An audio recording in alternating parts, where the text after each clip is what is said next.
Bonjour à tous, merci beaucoup d'avoir cliqué sur cette vidéo. Est-ce que ça vous dit qu'on parle un petit peu du business du cinéma? Je vais vous faire une confidence, je pense être aussi intéressé, voire même passionné, par tout l'aspect artistique en rapport avec le cinéma que tout l'aspect business. Je suis le box-office de très près et je suis très intéressé par les raisons qui font qu'un film peut être un énorme succès ou au contraire un très gros échec. Après tout, le cinéma c'est une énorme entreprise et une entreprise doit générer de l'argent, une entreprise doit être rentable. Donc même si certains aimeraient que le cinéma soit dénué de toute considération capitaliste, la vérité est tout autre. Un film, ça doit faire de la thune, et malheureusement c'est pas toujours le cas, parce qu'il y a certains films qui font perdre beaucoup d'argent aux studios de production. Mais on va pas parler de ça aujourd'hui, on va plutôt se concentrer sur les succès, les films les plus rentables de tous les temps.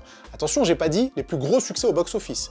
J'ai bien dit les films les plus rentables, parce que c'est deux choses très différentes. Un film rentable, c'est un film qui a généré un gros retour sur investissement. Petit exemple, vous investissez 100 €, si vous ramassez 10 000 €, c'est une rentabilité incroyable. Une rentabilité qui n'existe probablement pas d'ailleurs. Par contre, si vous avez investi 100 € et que vous ne ramassez que 120 €, la rentabilité, même si elle est positive, est très faible. Donc il y a effectivement des films qui ont ramassé beaucoup d'argent, mais comme ils ont coûté beaucoup d'argent, la rentabilité est plus faible. Alors attention, la liste que j'ai faite est une liste non exhaustive. J'ai surtout choisi des films que vous connaissez probablement, que vous avez probablement déjà vus, pour qu'on puisse continuer à en discuter un petit peu dans les commentaires. Mais si vous avez d'autres exemples de films hyper rentables, n'hésitez pas à les partager. Restez bien jusqu'à la fin de la vidéo parce que je vous expliquerai pourquoi ces chiffres sont parfois à prendre avec des grosses pincettes. Déjà, est-ce qu'on ferait pas un petit tour vers les films qui ont généré le plus d'argent au box-office pour voir s'ils ont réellement été rentables? Avengers Endgame, sorti en 2019, qui a coûté 400 millions de dollars, a réussi à générer 2,8 milliards de dollars de recettes à l'international. Une recette absolument énorme,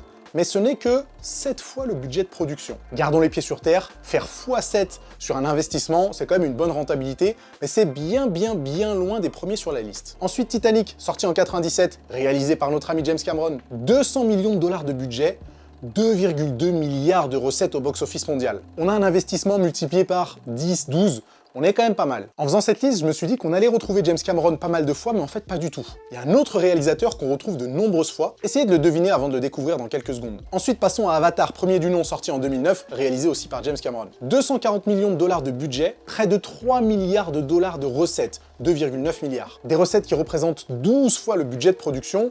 Là, on comprend un petit peu plus pourquoi il y a autant de suites d'Avatar qui ont été permises. Vous voyez déjà que 3 des plus gros succès au box-office de tous les temps sont tout en bas de la liste, avec des rentabilités de x12 au maximum pour Avatar. Et c'est à partir de maintenant qu'on va commencer à trouver des concurrents sérieux avec Jurassic Park, sorti en 93 et réalisé par Steven Spielberg, que vous allez bien évidemment retrouver plusieurs fois dans cette liste. Jurassic Park, c'est 63 millions de budget de production, et c'est plus d'1 milliard de recettes au box-office international. On a des recettes qui sont 17 fois supérieures au budget de production.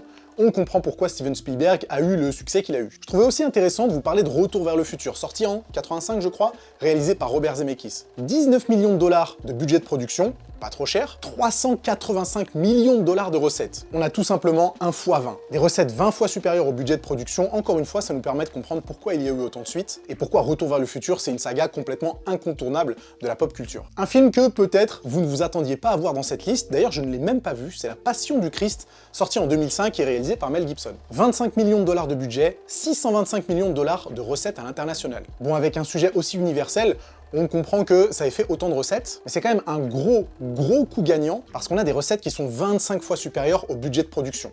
Chapeau. Pour ceux qui ont déjà vu La Passion du Christ, n'hésitez pas à me dire dans les commentaires ce que vous pensez du film. Là, on commence à avoir des grosses pointures. Slumdog Millionnaire, un film que j'ai beaucoup apprécié, sorti en 2008, et réalisé, il me semble, par Danny Boyle. 14 millions de dollars de budget, pas cher du tout, 383 millions de dollars de recettes au box-office international. C'est cette fois-ci des recettes qui sont 27 fois supérieures au budget de production. Je pense que le film a beaucoup bénéficié des très bonnes critiques et du très bon bouche à oreille pour faire autant de chiffres à l'international. Presque 400 millions de dollars pour un film qui en coûte à peine 15 millions, c'est très joli quand même. Là, on a terminé de s'échauffer, on passe sur les grosses pointures. Maman, j'ai raté l'avion, film réalisé par Chris Columbus. J'essaie vraiment de tout me rappeler de tête, mais je pense ne pas me tromper sur le réalisateur. 15 millions de dollars de budget, 475 millions de dollars de recettes au box-office. Allez bim, des recettes qui sont 32 fois supérieures au budget de production pour un film qui est absolument classique et que je pense tout le monde a vu, peut-être pas au cinéma, peut-être plutôt à la télé en location, et c'est pour ça que j'y reviendrai un tout petit peu en fin de vidéo. On a ensuite un mastodonte au sens propre du terme, Les Dents de la Mer, sorti en 1970 et réalisé encore par notre ami Steven Spielberg. 12 millions de dollars de budget de production, presque 500 millions de dollars de recettes à l'international. Ça nous fait un petit x40, voilà, tranquille. Encore une fois, on comprend mieux pourquoi autant de studios ont fait confiance à Steven Spielberg dans les années 70, 80, voire même 90, parce que c'est littéralement le GOAT des films les plus rentables. Et si on parlait d'un petit film de rien du tout sorti en 77 qui s'appelle La Guerre des Étoiles. Star Wars, réalisé bien évidemment par George Lucas, aurait coûté 11 millions de dollars, mais en aurait rapporté 775 millions au box-office international. Imaginez le succès, des recettes 70 fois supérieures au budget de production. Star Wars, en plus de ça, c'est un peu un cas particulier, parce que non seulement le film a généré des centaines de millions de dollars au box-office, mais tout ce qu'il y a autour du film, les produits dérivés, etc., et même les suites, ont généré encore plus d'argent. Donc c'est pas une surprise si Disney aujourd'hui s'accroche autant à la franchise Star Wars, parce que ça ramène beaucoup d'argent. On arrive presque tout en haut de la liste avec un film que je pense presque personne n'a vu, Mariage à la grecque. Je sais, ça sort absolument de nulle part. Ne me demandez pas qui a réalisé ce film parce que j'en ai aucune idée, j'ai même pas envie de chercher. Le film est sorti en 2002, a coûté 5 millions de dollars à produire, mais a rapporté 375 millions de dollars au box-office international. Un film qui a rapporté 75 fois ce qu'il a coûté. Donc même si le film sent le navet à plein nez, on peut pas lui enlever que c'est l'un des films les plus rentables de tous les temps. On retrouve une dernière fois Steven Spielberg avec E.T.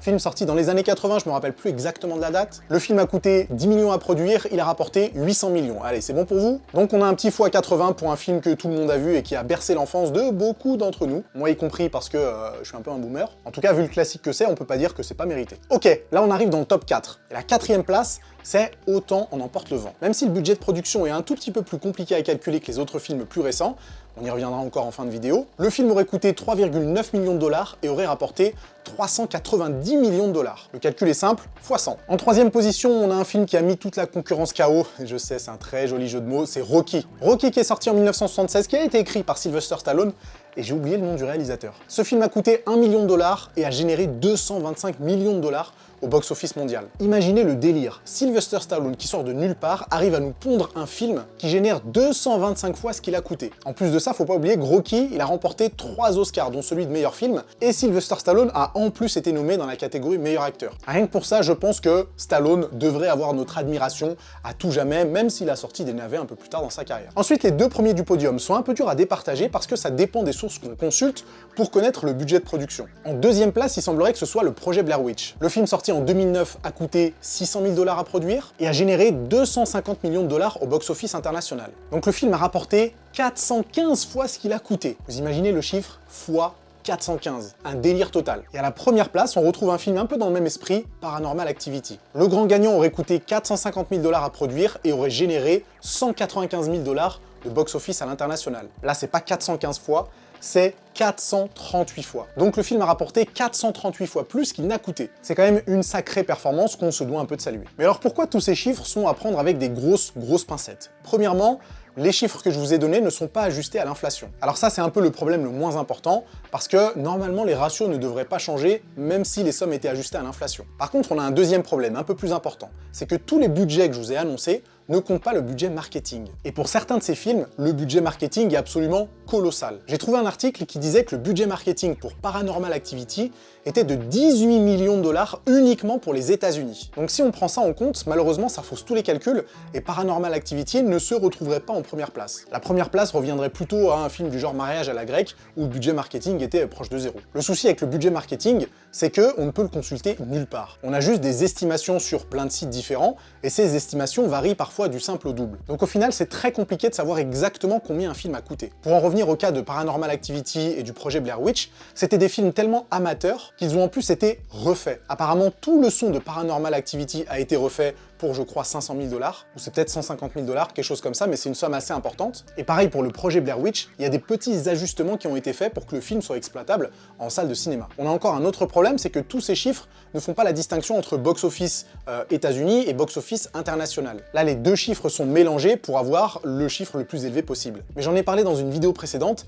les studios ne ramassent pas la même somme d'argent si un film a fait beaucoup d'entrées aux États-Unis ou si un film a fait beaucoup d'entrées à l'international. Évidemment, c'est plus rentable pour un studio de production si un film fait beaucoup d'entrées sur le sol où il a été produit. Dernière distinction, et pas des moindres, tous ces chiffres ne concernent que le cinéma. Ces chiffres ne comprennent pas les droits pour la télévision, les locations, le streaming, etc., etc. Et on a certains de ces films qui, vous le savez bien, sont des véritables cartons à la location ou à la télévision. Je pense par exemple à Maman, j'ai raté l'avion, un film tout public qui passe absolument tout le temps, même encore aujourd'hui, et qui a dû générer des dizaines et des dizaines de millions de dollars après sa sortie au cinéma. Alors que vous imaginez bien que des films comme Le Projet Blair Witch, Les Dents de la Mer, Paranormal Activity, c'est des films qui auront probablement moins de succès à la location et qui du coup vont générer moins d'argent après leur exploitation dans les salles de cinéma. Je parle de Maman j'ai raté l'avion, mais on peut aussi mentionner Avatar ou Titanic qui cartonnent à la location, qui cartonnent aussi sur les plateformes de streaming, donc qui continuent à générer de l'argent pour les studios. Donc vous voyez qu'en fin de compte, on n'aura jamais une réponse précise sur le film qui a été le plus rentable de l'histoire du cinéma. On peut quand même considérer que Paranormal Activity, Le Projet Blair Witch et même Rocky sont tellement loin devant qu'ils méritent quand même leur première, deuxième et troisième place. Ok, j'espère que cette petite plongée au cœur des chiffres du box-office vous aura plu. Si c'est le cas, n'hésitez pas à le dire dans les commentaires